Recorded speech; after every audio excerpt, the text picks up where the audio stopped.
కాలంలో హైదరాబాద్లో మాత్రమే రిలీజ్కి ముందు ఫిల్మ్ ఇండస్ట్రీ వారికి పాత్రికేయులకు ఇతర విఐపీలకు ప్రివ్యూ చూపించడం ఆనవాయితీగా ఉంది. రాష్ట్రం విడిపోయిన సందర్భంలో టామీ చిత్రాన్ని రిలీజ్కి ముందు మార్చి 1వ తారీఖున ఆంధ్రప్రదేశ్ కొత్త రాష్ట్రమైనటువంటి విశాఖపట్నంలో ప్రివ్యూ ఏర్పాటు చేయబోతున్నాం. ఇలా ఒక కొత్త ఆచారాన్ని ప్రవేశపెట్టబోతున్నాం. ఈ చిత్రానికి లాభం అంటూ వస్తే పూర్తి లాభాన్ని విశాఖపట్నం పునర్నిర్మాణానికి వెచ్చిస్తారని ఇదివరకే ప్రకటించడం జరిగింది. అయితే దానికి ఒక శ్రవణ నియమంతో తీసుకురావదలుచుకున్నాను. వచ్చే లాభం మొత్తం విశాఖపట్నంలో పునర్నిర్మాణంలో భాగంగా డాగ్స్ వెల్ఫేర్ నిమిత్తం ఖర్చు పెట్టడానికి కొత్తగా నిర్ణయం చేయడం జరిగింది.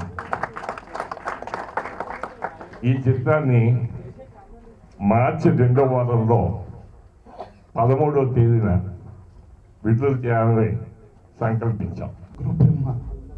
మా దాసనారాయణరావు ఎందుకంటే టామీ లాంటి చిత్రానికి శ్రీకారం చుట్టింది జీవితంలో ఫస్ట్ గురువు గారి. ఏ అడుగు వేసినా ఆయనదే. అందుకని ఆయనకు ముందు ధన్యవాదాలు చెబుతూ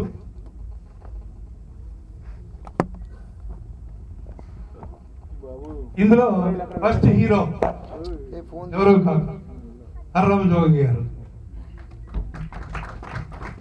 ఎందుకంటే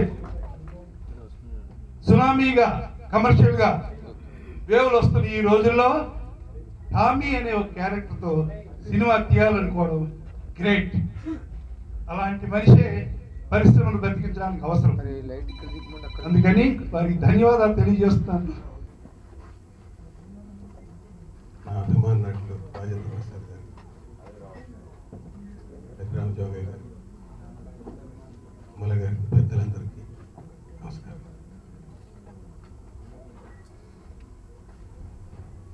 ఇందులో నేను మామూలుగా చేసిన పెర్ఫార్మెన్స్కి నాకు అద్భుతమైన పేరు వచ్చిందండి. ఎందుకంటున్నానంటే క్యారెక్టర్ని బట్టి అలాంటి పేరు వస్తూ ఉంటుంది. ఇలాంటి క్యారెక్టర్లు నేను చేశానండి, చాలా చేశాను. కానీ అందరి దృష్టిని ఆకర్షించి నాకు ఇంత మంచి పేరు తెచ్చిన పాత్ర అవడానికి కారణం ఆ స్క్రిప్ట్, రాజేంద్ర కుమార్ రచన, దర్శకత్వం, అది తీర్చిదిద్దిన విధానం. అది నా అదృష్టంగా భావిస్తున్నాను.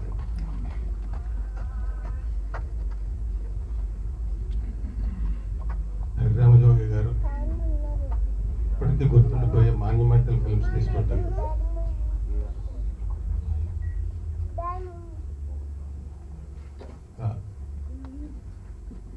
హీరో రాజేంద్ర ప్రసాద్ గారు. నేను సినిమాల్లోకి ఎంటర్ అయ్యిందే ఆయనకి డైలాగులు రాయడంతో. అలా చివరికి అది ఒక వ్యసనంగా మారిపోయి హీరోకి డైలాగులు రాయడం అంటే రాజేంద్ర ప్రసాద్ గారికి రాయడమే అనుకుని చిరంజీవి గారికి రాసిన, నాగార్జున గారికి రాసిన, రాజేంద్ర ప్రసాద్ గారికి లాగే రాద్దాం మనం. ఇలా రాసిన డైలాగులు వాళ్ళ నోట్లోంచి డిఫరెంట్గా ఉంటాయి, అందంగా ఉంటాయి అనుకుని అలాగే ఫిక్స్ అయిపోయి రాశానండి. కొన్ని నేను రాసిన డైలాగులు ఆయన కోసమే అన్నట్టుగా, ఆయనే చెప్పగలరు అన్నట్టుగా, అప్పు డే తెల్లారిందా. కానీ నాకు హిట్లర్ సినిమాలో పాటలు రాసే అవకాశం ఇచ్చిన ముఖ్యుల్లో ఈ డైరెక్టరు వన్నెంరెడ్డి రాజా గారు ఒకరు. మా చౌబయ్య గారితో 2005 నుంచి నాకు 4 నుంచి నాకు పరిచయం ఉందండి. చౌబయ్య గారితో ఒక సినిమా చేశాము. ఆయన అప్పుడు ఎలా ఉన్నారు, ఇప్పుడు అలాగే ఉన్నారు. దాదాపు 10 సంవత్సరాల తర్వాత కూడా ఆ రోజు ఎలా ఉన్నారు అలాగే ఉన్నారు. అంత మంచి ఆరోగ్యంతో ఉన్నారు. ఆయనకి సినిమా అంటే పిచ్చి.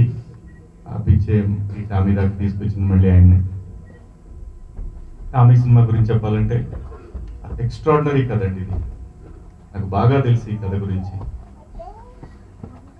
నేను చేసే వయసు కాదు నాది ఈ కథకి, కానీ ఇలాంటి కథలు చేయాలని చాలా తపనగా ఉంటుంది.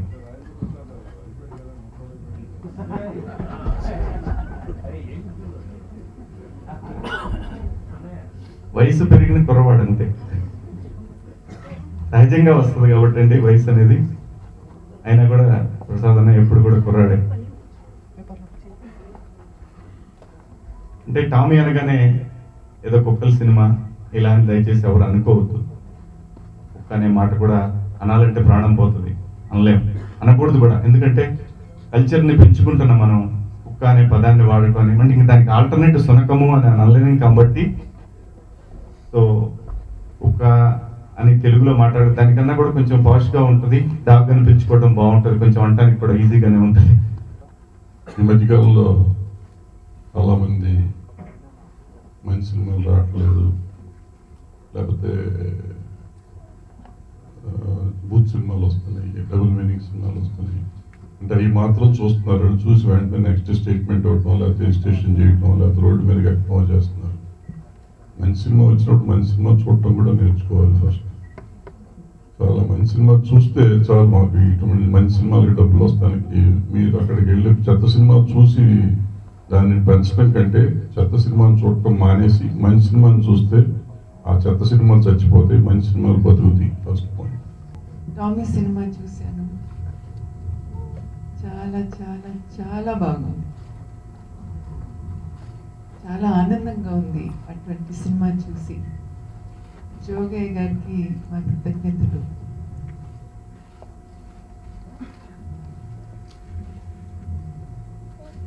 అందరు చాలా బాగా చెప్పారు సినిమా గురించి. ఇంకా నేను ప్రేక్షకులకు అందరూ వెళ్ళి చూడాలని కోరుకుంటున్నాను. పెద్దలు చిన్నాలు అందరూ చాలా ఇష్టంగా చూస్తారని అనుకుంటున్నాను. చిన్నప్పుడు ఇటువంటి సినిమా చాలా చూసి నాకు జ్ఞాపకం, కానీ ఈ మధ్యన ఇటువంటి సినిమా రావడం లేదు.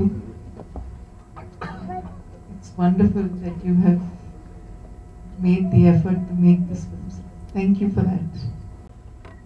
సినిమాలో 2 పాటలు కాసులు వినిపించడం ఇష్టం లేక కాదు, కథను కదపడం ఇష్టం లేక అని అర్థమయ్యాక పాటల రచయితగా ఈ సినిమాకి పాటలు రాయడాన్ని చాలా గౌరవంగా భావించాను. ఈ సినిమాలో రాసిన పాటలో ఒక వాక్యం, మనిషికి జంతువుకి ఒక తేడా ఏంటంటే నవ్వు. మనం నవ్వగలం, వాళ్ళు నవ్వలేము. కానీ ఆ నవ్వుని తీసుకుని ఒక లైన్ రాయడం జరిగింది. చాలా గొప్ప సినిమా. ఏంది గొప్ప సినిమా? ఈవేళ ప్రపంచపరంగా మానవ విలువలను ఆర్థిక విలువలు డామినేట్ చేస్తున్న దశలో, ప్రతిదీ కూడా గ్లోబలైజేషన్ దశలో, రూపాయి మార్కెట్ మారిన దశలో, ప్రతి వాడు రూపాయిని పరిగెడుతున్న దశలో, సెంటిమెంట్స్, బాండేజ్, అటాచ్మెంట్స్ మొత్తం తీరైపోతున్న దశలో తల్లిదండ్రుల్ని పిల్లవాళ్ళు చూసుకుంటారా చూసుకోరా, డబ్బుపై పరిగెడుతున్నారు, వారి నిత్య విలాసాలు పరిగెడుతున్నారు అనుకునే దశలో, మనుషులు నమ్మాలా వద్దా అనే దశలో, విశ్వాసం గల కుక్కని నమ్మండి, మనిషి చాలా బాగుంటుంది, మనుషుల కంటే కుక్కే చాలా గొప్ప అని చాటి చెప్పింది ఈ కుక్క. అది చాలా గొప్ప చెప్పిన విశ్వాసం ఎంత గొప్ప చెప్పింది.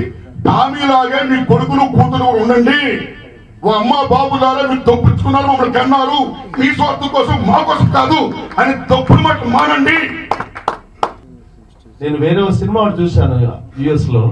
ఆ సినిమా అనుకుని నేను అదే సినిమా తీసుకుంటాను ఇన్నాళ్ళు బట్టి అదే అనుకున్నా. కానీ ఆ సినిమా చూసిన తర్వాత నాకు ఎంత హ్యాంగ్ ఓవర్ వచ్చేసిందంటే, ఈ థియేటర్ బయట కూర్చుని మళ్ళీ ఆ చెట్టు దగ్గర కాసేపు కూర్చుని నాకు నేను కన్సోల్ చేసుకుని నాలో ఉన్న అన్రెస్ట్ని బయటికి పంపించి ఇక్కడి నుంచి మళ్ళీ నేను కార్ డ్రైవ్ చేసుకుని ఇంటికి వెళ్ళాల్సి వచ్చింది. మా సొంత సంస్థ చేగుంటి హరిరామ జోగయ్య గారు మా అందరికి గౌరవ ప్రతిష్టలు తెచ్చిన మనిషి. 22-23 సంవత్సరాల వయసులోనే పశ్చిమ గోదావరి జిల్లాకి జిల్లా పరిషత్ అధ్యక్షుడిగా ద యంగెస్ట్ చైర్మన్ ఎవరు లేరు చరిత్రలో, అది ఒక్క అర్రామ జోగయ్య గారి. అంటే 22-23 సంవత్సరాల కాలంలో వయస్సులో ప్రారంభమైన సుదీర్ఘ రాజకీయ ప్రయాణం చేస్తూ ఎక్కడా మచ్చ లేకుండా, ఇందాక నారాయణమూర్తి అన్నట్టు అలగడం అంటే స్పందించడం, అలా స్పందించి బయటికి రావడం తప్పితే ఒక ఆరోగ్యకరమైన రాజకీయ నాయకుడిగా కీర్తి ప్రతిష్టలు తెచ్చుకుంటూ ఒక అభిరుచికర నిర్మాతగా ఎదిగిన వాడు ఎవరు లేరు, ఒక అర్రామ జోగయ్య గారు తప్ప. ఆయన సినిమా తీసుకుంటే బంగారు తల్లి నుంచి నేటి టామీ వరకు ప్రతి చిత్రం ఒక ప్రయోజనాత్మకం. ఒక సినిమా ఇండస్ట్రీలో నటుడు కానీ సినిమా కానీ చాలా కాలం పాటు నిలబడిపోవాలన్నా, చాలా కాలం అతనికి జీవితం ఉండాలన్నా, నాకు తెలిసి నేను నేర్చుకున్న అతి చిన్న జీవితంలో నిర్మాత మొట్టమొదటి పొజిషన్ నిర్మాతకు చెందుతుంది. అది ఎందుకంటే సినిమాకి నిర్మాత తల్లి లాంటివారు. తల్లి లేకపోతే అసలు ఏమీ లేదని నమ్మేవాళ్ళలో నేను మొదటివాడిని. సో తల్లి అనేది లేకపోతే అసలు పుట్టుక జరగదు, ఏదైనా ఏ జనరేషన్ అయినా ముందుకు వెళ్ళదు. అలాంటిది చాలా కాలం పాటు ఒక విధమైన కొంతమంది చెప్పుకుంటూ ఉంటారు, మరి అది ఎలా ఎందుకు చెప్తారు నాకు తెలియదు, కానీ నిర్మాత అంటే టైం ప్రకారం పోవాలి, ఈ టైంకి ఎట్లా సీజన్ ఉంటే అట్లా సీజన్ బట్టి అడ్జస్ట్ అయిపోతుండాలి, ఆడేది నిర్మాత, లేకపోతే కష్టం. ఏమో మరి అలా మరి నిజమైతే కనుక హరిరామ జోగయ్య గారు లాంటి నిర్మాత ఎన్ని సంవత్సరాలు సినిమా ఇండస్ట్రీలో ఆయనకి నచ్చినట్టుగా, మనకు నచ్చినట్టు కాదండి, మనకేం నచ్చితే తీటు కాదండి, ఆయనకి ఏది మనస్ఫూర్తిగా నచ్చితే దానిని సినిమాగా ఆనాటి నుండి ఈనాటి వరకు కూడా నమ్మి సినిమా తీస్తున్నారు, తీస్తారు, తీస్తూనే ఉంటారు అని అంటే తప్పకుండా మనం నమ్మి తీరాలి. ఎందుకంటే మన ముందున్న ఎగ్జాంపుల్, మన కళ్ళ ముందున్న ఎగ్జాంపుల్. మనం ఎక్కడో పలానా జరిగిందంట అదేం లేదండి, మన కళ్ళ ముందున్న ఎగ్జాంపుల్. అలాంటిది సినిమా ఇండస్ట్రీలో 37 సంవత్సరాలుగా ఒక నటుడు అనేక రకాలైనటువంటి పరిస్థితుల్లో దాటుకుంటూ రావటం అనేది ఒక రకమైన ప్రక్రియ అయితే, అలాంటి నటుడు మంచి పేరుతో కంటిన్యూ అవ్వడం ఇంకొక ప్రక్రియ అయితే, ఆ నటుడికి డబ్బులు ఎంత మిగిలిపోయింది తీసుకెళ్ళేది చచ్చేది లేదు. ఆడికి ఎంత మిగిలిందనే తీసి పక్కన పెడితే 4 రాళ్ళు వెనకేసుకోవడం కాదు, 4 సినిమాలు వెనకేసుకోవాలి కదా. తీసుకోవాలి, 4 సినిమాలు వెనకేసుకోవాలి అని అంటే భద్రాచలం వెళ్ళగానే అందరి బంధువయ్యా భద్రాచల రామయ్య. కమర్షియల్ అయిన ఈ రోజుల్లో మనకి ఎంత లాభం వస్తుంది అనే సినిమాలు తీసే ఈ రోజుల్లో మనం డాగ్ లవర్ అయ్యండి, నా ఫ్యామిలీ మెంబర్స్ అందరూ డాగ్ లవర్ అయ్యండి. ఒక ఫీల్ గుడ్ సినిమాని ఆడియన్స్ అందివ్వాలి అనే తాపత్రయంలో ఫైనాన్షియల్గా ప్రాబ్లం పడుతూ ఒక సినిమాని చేద్దామని నిర్ణయించుకొని ఆ సినిమాని నాకు అప్పచెప్పిన బాధ్యతలు అప్పచెప్పి నువ్వు చేయవయ్యా అని చెప్పిన హరిరామ జోగయ్య గారికి పాదాభివందనం చేస్తున్నాను.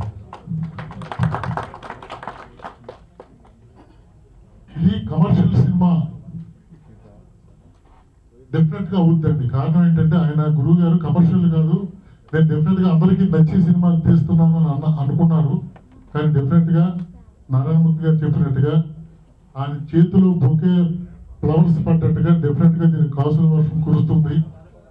డెఫినెట్ గా ఆయన చాలా హ్యాపీగా ఉండాలని భగవంతుడు కోరుకుంటూ, ఇంకొక విషయం, ఈ సినిమాని 30 days లో ఆర్టిస్టులతోనే చేయటం కష్టమైన ఈ రోజుల్లో 100 రోజులు 50 రోజులు 150 రోజులు చేస్తున్న ఈ రోజుల్లో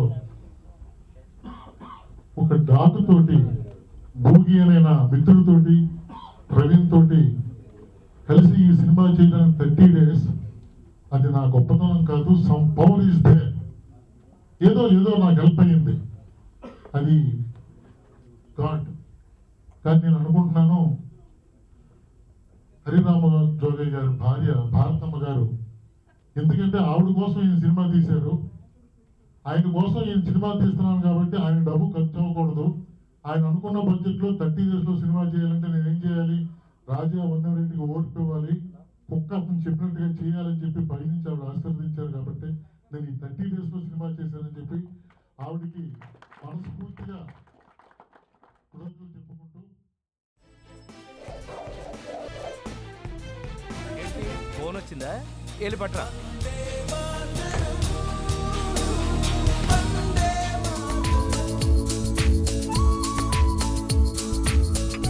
థ్యాంక్ యూ. అసలు ఇంతకాలం అది లేకుండా ఎలా ఉన్నానా అనిపిస్తుందిరా.